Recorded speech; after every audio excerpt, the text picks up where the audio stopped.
नमस्कार, हम नीलू आप लोगन के एगो शंकर भगवान के भजन सुनाओ तनी।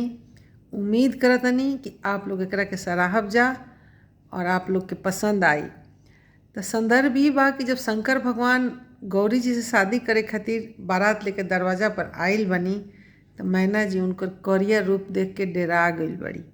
तो करिया मतलब भोजपुरी में काला।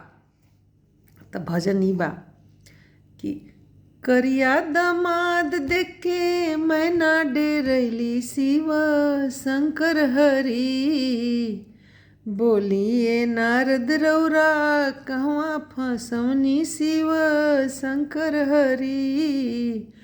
बोलिए नारद रौरा कहवा फसवनी शिव शंकर हरि। शिव जी के रूप देख के कांपेला बदनवा, सांप बिच्छू लटकल बाड़े उनका गर्दनवा। देखी के रूप मैया करली रोदनवा शिव शंकर हरि। बोलिए नारद रौरा कहवा फसवनी शिव शंकर हरि। बोलिए नारद रौरा कहवा फसवनी शिव शंकर हरि। शिव जी त लागता रे कवनो सपेरा, रहे के ठिकाना नइखे कौनो डेरा हो। रहे के ठिकाना नइखे कौनो डेरा। कौना जन्म के दादा लग गइले फेरा शिव शंकर हरि। बोलिए नारद रौरा कहवा फसैनी शिव शंकर हरि। नारद जी से मैना जी बहुत खिसियाइल रहली। खिसियाइल मतलब गुस्सा। तो वही गुस्सा में गावतरी मैना जी। नारद के फूटल रहे दुनो रे नया नवा, कैसन खोजी देहले हमरा गौरा के सजनवा। हो कैसन खोज देहले हमरा गौरा के सजनवा। दुल्हा त लागे जैसे बूढ़ मर्दनवा शिव शंकर हरि।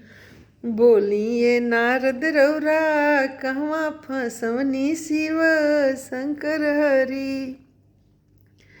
ए सखी मैना जी रोतरी आ गीत गावतरी बिरह से। ए सखी नारद जी के हम कार बिगड़नी, बरवा खोजले बौरा।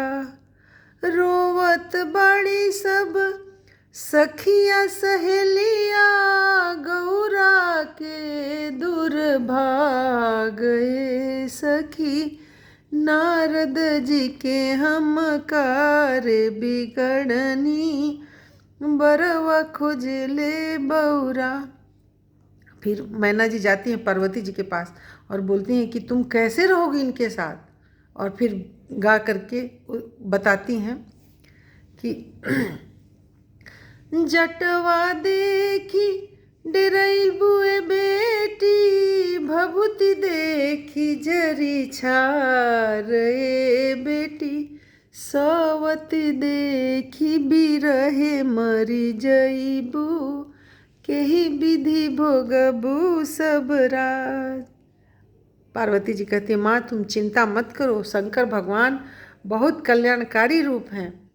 तो पार्वती जी माँ से बोलती हैं जटवा हुई है मोरे आगर चंदन, भभूति मोरे हवात। ए अम्मा सवत हुई है मोरी सखिया सहेलिया, यही विधि भोगब सब राज। हर हर महादेव।